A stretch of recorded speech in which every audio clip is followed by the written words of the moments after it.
Good morning students. आज हम लोग गुजसीटी 2017 के पेपर में से chapter number 11 three dimensional geometry के जो 4 क्वेश्चन पूछे थे वो सॉल्व करने वाले हैं। देखिए क्वेश्चन पढ़िए बेटा। फर्स्ट क्वेश्चन क्या है? If the normal of the plane makes an angle π/4 and π/2 with positive xy and z axis respectively. देखिए आपके प्लेन का जो नॉर्मल है वो एक्स वाई जेड एक्सिस की पॉजिटिव डायरेक्शन के साथ क्या एंगल बना रहा है? π/4 एंड π/2। तो बेटा ये आपको डायरेक्शन एंगल गिवन है, तो यहां से आप डायरेक्शन कोसाइन बता सकते हो। तो क्या होगा direction cosine? Cos alpha, cos beta, cos gamma. ठीक है, जिसे हम लोग क्या लिखते हैं? एलएमएन से भी लिखते हैं। तो ये कितना है बेटा? π/4 तो 1/√2। ये भी कितना है? π/4 तो 1/√2। π/2 cos π/2 पर 0 देता है। चलिए आगे बढ़ते हैं। आगे क्या दिया है? And length of perpendicular line segment from origin to the plane. तो बेटा आपको प्लेन का ओरिजिन से परपेंडिकुलर डिस्टेंस गिवन है। क्या है वो? √2। तो ये जो d है वो आपका √2 होगा। ठीक है, तो आपको करना क्या है? Then equation of the plane, 4 option given है। तो बेटा यहां पर अगर आप क्वेश्चन को समझते हो तो यहां पर प्लेन की नॉर्मल फॉर्म से आंसर निकलेगा। प्लेन की नॉर्मल फॉर्म आप जानते हो क्या होता है बेटा? प्लेन का नॉर्मल फॉर्म r.n = d, और आप ऐसे भी लिख सकते हो lx + my + nz = d। अब आप ध्यान से देखिए, l कितना है? 1/√2, तो ये x/√2। m कितना है? 1/√2 मतलब y/√2। n कितना है? तो बेटा 0 लिखने की जरूरत नहीं है। d की वैल्यू आपको √2। तो यहां से आप सिंप्लीफाई करेंगे तो x + y = √2 × √2 मतलब 2। तो बेटा ऑप्शन सी आंसर होगा। बहुत ही आसान क्वेश्चन है। ठीक है, यहां पर प्लेन का नॉर्मल फॉर्म आपको पता होना चाहिए, r.n = d। इस फॉर्मूला में d क्या होता है? तो प्लेन का ओरिजिन से परपेंडिकुलर डिस्टेंस होता है। बेटा n का मतलब क्या होता है? n जो है वो unit normal vector, unit normal vector.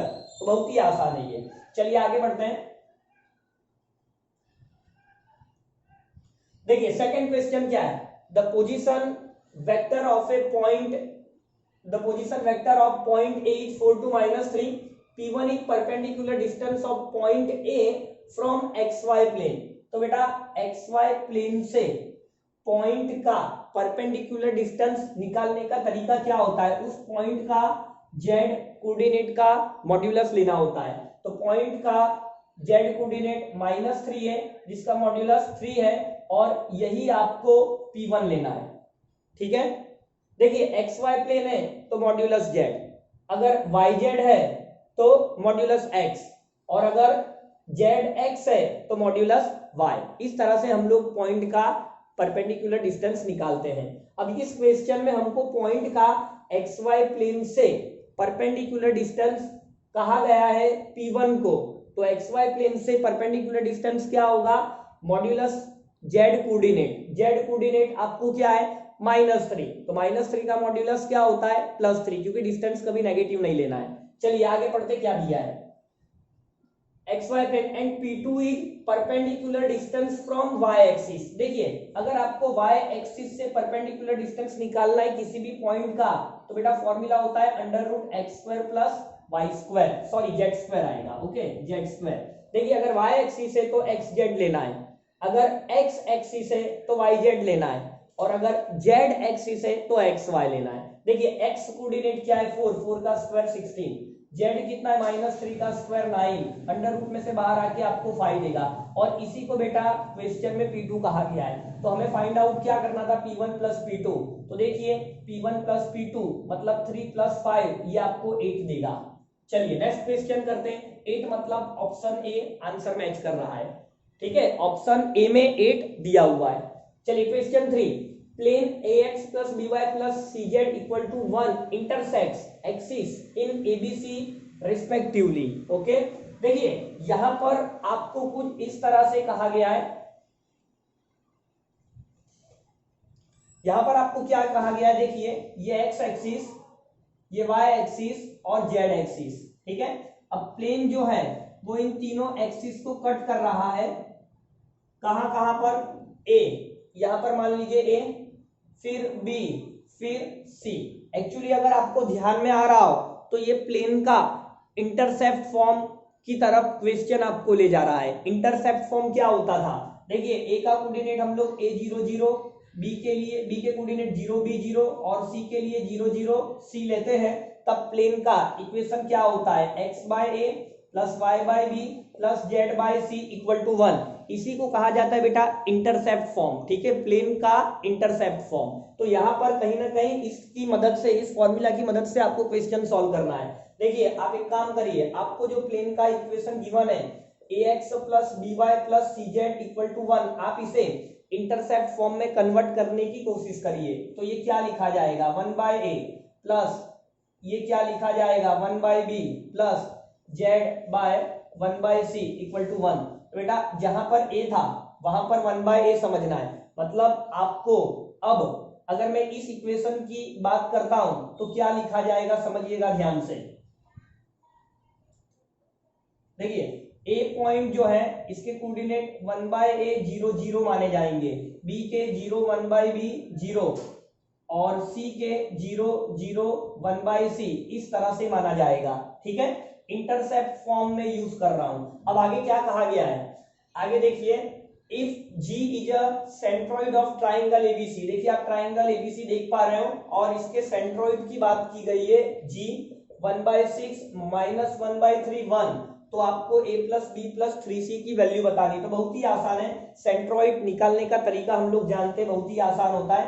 तो ये जो सेंट्रोइड का x कोऑर्डिनेट है इसे कैसे लिखेंगे, 0 प्लस 1 बाय ए प्लस 0/3। तो ये 1/3a। तो यहां से हमें 1 बाय ए कितना मिलेगा, 3 और 6 को काटेंगे तो 1/2। तो यहां से आपको a2 मिलेगा। चलिए अब वैसे ही हम लोग b के लिए करेंगे। तो देखिए b कैसे मिलेगा, यहां पर आपको क्या दिया है, -1/3। मैं ऊपर लिख रहा हूं यहां, देखिए ये -1/3 equal to 0 plus 1 by b plus 0 divided by 3, मतलब 1/3b। तो आपको b कितना मिलेगा, यहां से बेटा b -1 मिलेगा और a2 मिला है। अब वैसे ही आपको c निकालने के लिए करना है। तो देखिए z कोऑर्डिनेट 1 है, वहां 0 प्लस 1/c था डिवाइडेड बाय 3। ओके, मैं क्या कर रहा हूं, a b और c के z कोऑर्डिनेट का सम डिवाइडेड बाय 3 कर रहा हूं। तो ऐसा करने से सेंट्रोइड का z कोऑर्डिनेट मिलता है। तो यहां पर आप देखिए 1/c इक्वल टू 3। तो यहां से मैं क्या लिख सकता हूं, sorry 1/3c is equal to क्या लिखा जाएगा 1, ठीक है। ये c डिवाइड में, तो 1/3c इज इक्वल टू 1। अब हमें क्या चाहिए, a plus B plus 3c। तो बेटा यहां से 3c की वैल्यू 1 मिलेगी। बस अब हमको इन सबका प्लस करना है, a plus B plus 3c। तो -1 + 1 कैंसल, तो बेटा 2 मिलेगा। तो इसका मतलब है कि इसका जो आंसर है वो 2 होना चाहिए, मतलब ऑप्शन सी होना चाहिए। बहुत ही आसान है, एकदम बेसिक क्वेश्चन है, आपकी एनसीईआरटी का लेवल का ही क्वेश्चन है। देखिए मैं आपको बार बार कह रहा हूं, मैंने कई सारे वीडियो गुड सिटी पर लॉन्च किया, आप मेरी प्लेलिस्ट में जाकर देख लीजिए। गुड सिटी का जो लेवल है बहुत ही आसान होता है, आपको जस्ट एनसीईआरटी ही प्रिपेयर करना है, बस इतना प्रिपेयर कर लो। अगर हो जाता है तो आप पिछले 4 सालों के पेपर सॉल्व कर लीजिए, जो कि मैंने ऑलरेडी प्लेलिस्ट में वीडियो बनाकर रखा है, बस आपको सिर्फ देखना ही है। और अगर उतना हो जाए तो आपको एग्जाम्पलर एमसीक्यू भी आप कर लीजिए, बहुत अच्छी बात है। इतना कर लेंगे आप, आपको विद द कॉन्सेप्ट आ जाएगा, मतलब 40 आउट ऑफ 40 आपके मैथ्स में फिक्स है। चलिए आगे बढ़ते हैं नेक्स्ट क्वेश्चन की तरफ। तो यहाँ पर हमने 3 क्वेश्चन कंप्लीट कर लिए। 4th क्वेश्चन में देखिए क्या दिया है आपको। ये आपको बेटा लाइन की इक्वेशन दे रखी है। अच्छा ये क्वेश्चन मैंने हाफ लिखा है, नीचे स्पेस नहीं था, इसलिए मैं आपको समझा देता हूँ ये क्वेश्चन में था क्या। आपको लाइन की इक्वेशन इस तरह से दे रखी है और ऐसा कहा गया है कि अल्फा बीटा गामा जो है वो आपका क्या है बेटा, डायरेक्शन एंगल, ठीक है। लाइन का क्या है, डायरेक्शन एंगल। तो आपको cos alpha plus cos beta plus cos gamma, indirectly direction cosines का आपको सम करना है, मतलब आपको L plus M plus N की वैल्यू बतानी है। हम लोग कॉस अल्फा को ही L, कॉस बीटा को ही M और कॉस गामा को ही N बोलते हैं। तो बहुत ही आसान है। सबसे पहले आप इस लाइन को स्टैंडर्ड फॉर्म में ले आइए। देखिए मैं यहां से जेड को सब्जेक्ट बनाता हूं तो x minus 3/4 equal to z होगा, और यहां से भी मैं जेड को सब्जेक्ट बनाता हूं तो बेटा y माइनस 2 यहां पर आएगा लेफ्ट साइड, -3 डिवाइड में इक्वल टू जेड, दोनों को मतलब सब इक्वेट हो जाएगा, x minus 3/4 y minus 2/-3 z minus 0/1। तो देखिए ये आपका लाइन का स्टैंडर्ड फॉर्म हो चुका है, ठीक है। अब आप यहां से लाइन की डायरेक्शन रेशियो बता सकते हो, तो बेटा डायरेक्शन रेशियो जिसे हम लोग एबीसी से लिखते हैं वो क्या होगा, 4-3-1। तो यहां से आप एलिमेंट बता सकते हो, बहुत ही आसान है। तो क्या होता है बेटा, एल 4 अपॉन में सबके स्क्वायर का सम एंड रूट भी लेना है, तो अंडर रूट 4 का स्क्वायर 16, 3 का स्क्वायर 9, 1 तो 4 अंडर रूट में कितना होगा ये 26। चलिए अब इसके बाद वैसे ही आपको m लेना है, तो आपको पता चल गया है कि डिवाइड में तो रूट 26 फिक्स ही है, मैं यहां लिख ले रहा हूं ऊपर। देखिए आपको l की वैल्यू पता चल चुकी है 4/√26, आपको m भी पता चल चुका है, m क्या होगा बेटा -3 डिवाइडेड बाय √26, और आपको n भी पता है 1 डिवाइडेड बाय √26। बेसिक फॉर्मूला है, जस्ट आप एनसीईआरटी रिवाइज कर लीजिए, आपको आने लगेगा, है ना, 1/√26। अब आपको इन तीनों का प्लस करना है, तो देखिए 4 सबका डिनोमिनेटर तो सेम ही है, मतलब 4 - 3 1 1 + 1 2, तो बेटा 2 डिवाइडेड बाय √26।